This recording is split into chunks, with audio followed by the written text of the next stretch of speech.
ច្រើនណាស់ចង់និយាយចេញខ្លងឲ្យបានធូរតែទឹកភ្នែកចេញតែស្រងហូ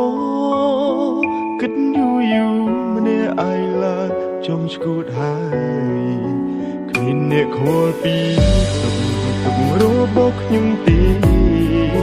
គ្មានអ្នកណាស្ម័គ្រក្បែរជួយទាញខ្ញុំក្រោកឈរឡើ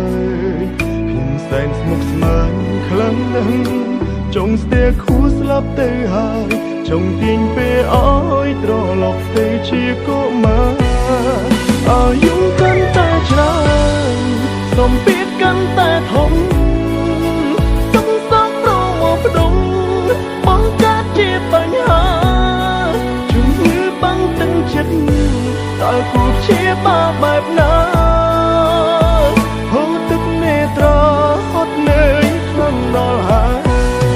អាយុកាន់តែច្រើនសម្ពាធក៏កាន់ទ្វេបញ្ហាចូលហោហើយតែរួចតែជួបទុំអិនស្បើយគ្មានអ្នកចាំលើកទឹកចិត្តក្រៅពីខ្លួនឯងឡើយ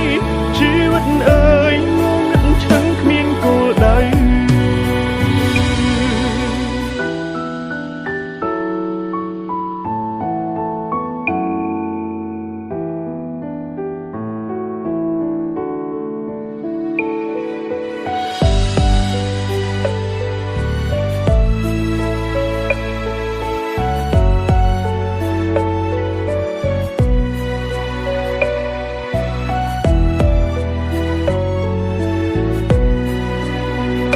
ខលពី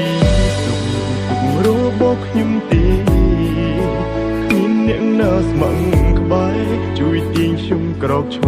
រឡើយខ្ញុំសែនស្មុគស្មាញខ្លាំងណាស់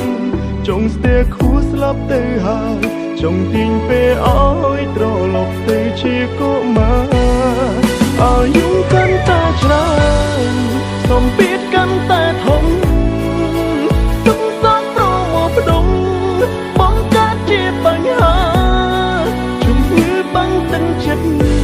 តើគួរព្យាបាលបែបណា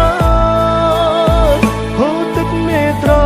ហត់នឿយខ្លាំងដល់ហើយអាយុកាន់តែច្រើនសម្ពាធក៏កាន់ទ្វេបញ្ហាចូលហោហើយតែរួចតែជួបទុំអិនស្បើយគ្មានអ្នកចាំលើកទឹកចិត្តក្រៅពីខ្លួនឯងឡើយជីវិតអើយចាំលើកទឹកចិត្តក្រៅពីខ្លួនឯងឡើយជីវិតអើយងងឹតឈឹងគ្មានគោល